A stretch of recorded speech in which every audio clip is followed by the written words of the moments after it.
défilé à la FIFA, plusieurs hauts responsables seraient soupçonnés de corruption. Ils ont été arrêtés à Zurich aujourd'hui. Ils sont soupçonnés d'avoir accepté des dessous de table depuis le début des années 90 pour des compétitions organisées sur le continent américain. Ils étaient censés appliquer les règles qui garantissent un football honnête et qui protègent l'intégrité du jeu. Au lieu de ça, ils ont corrompu les affaires du football dans le monde entier pour servir leurs intérêts et s'enrichir. Ce scandale arrive à 2 jours de l'élection du président de la FIFA, mais l'UEFA demande ce soir le report du congrès et de l'élection. La FIFA, elle, annonce la suspension de 11 personnes.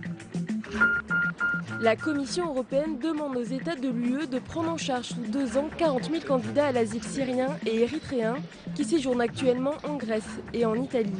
La Commission appelle également à accueillir dans le même délai 20 000 réfugiés venant de pays tiers. Il n'est pas question d'accueillir des migrants en situation irrégulière dans l'Union européenne.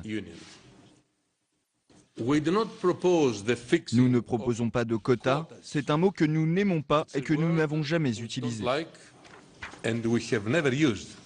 La France est donc invitée à accueillir 9 127 migrants en 2 ans, des mesures qui doivent désormais être approuvées par les États qui pour l'instant sont plutôt réticents. Claude Guéant et 3 autres personnes renvoyées devant le tribunal correctionnel.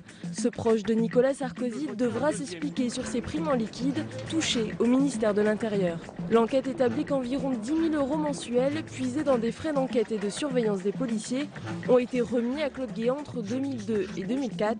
Le parquet financier annonce son renvoi pour recel de détournement de fonds publics. Pour la Cour des comptes, l'État dépense toujours trop. Ce sont les conclusions de leur rapport sur le budget de l'État en 2014. Le déficit est supérieur de 10 milliards d'euros cette année, un dérapage pointé du doigt par les sages de la rue Cambon. Le déficit s'élève donc à près de 86 milliards d'euros. L'audition de Myriam Badawi était très attendue. Personnage clé de l'affaire Outreau, c'est la mère des enfants d'Eulé, condamnée à 15 ans de prison en 2004 pour viol. Aujourd'hui, elle disculpe Daniel Legrand tout en chargeant lourdement le juge Fabrice Burgot qui avait en charge l'instruction de cette affaire.